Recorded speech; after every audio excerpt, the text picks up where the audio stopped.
another thing a pilgrim thinks about leading up to the great Easter festival is that if we acknowledge our suffering, identify our pain, find a way to transform it in whatever way we are able to muster at the time. The great Easter mystery promises that we can return to wholeness. It's the best phrase, I think, for me about explaining the resurrection. It's very easy to get stuck at the cross because it's such a powerful symbol.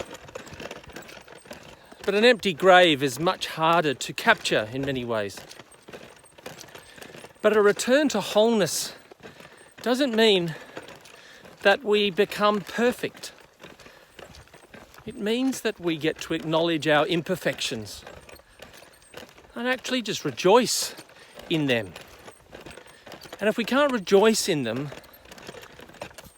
then at least we can try and bring some peace to those things that have disturbed us, that have shaken our world. We bring some peace back to our mind or our heart, or maybe deep within our soul. The religious term for this return to wholeness is salvation,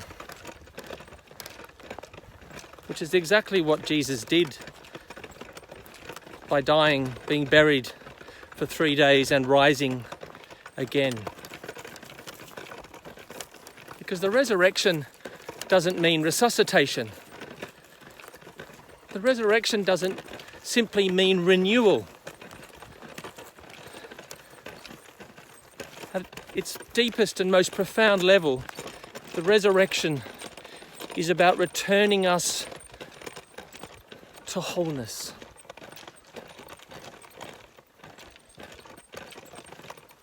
It takes time.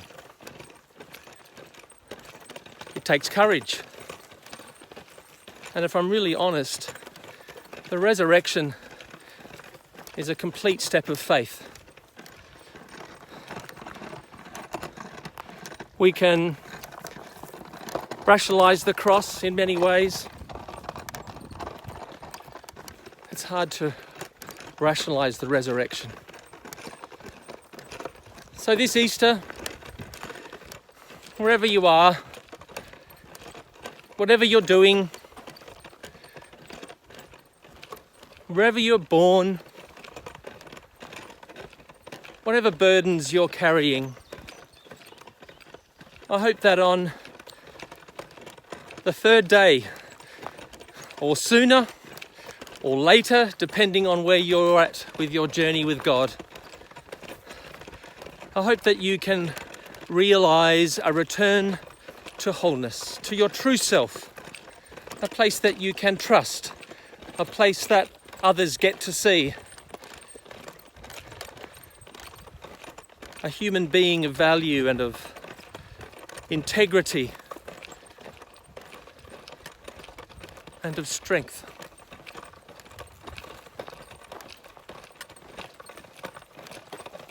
Happy Easter, everybody.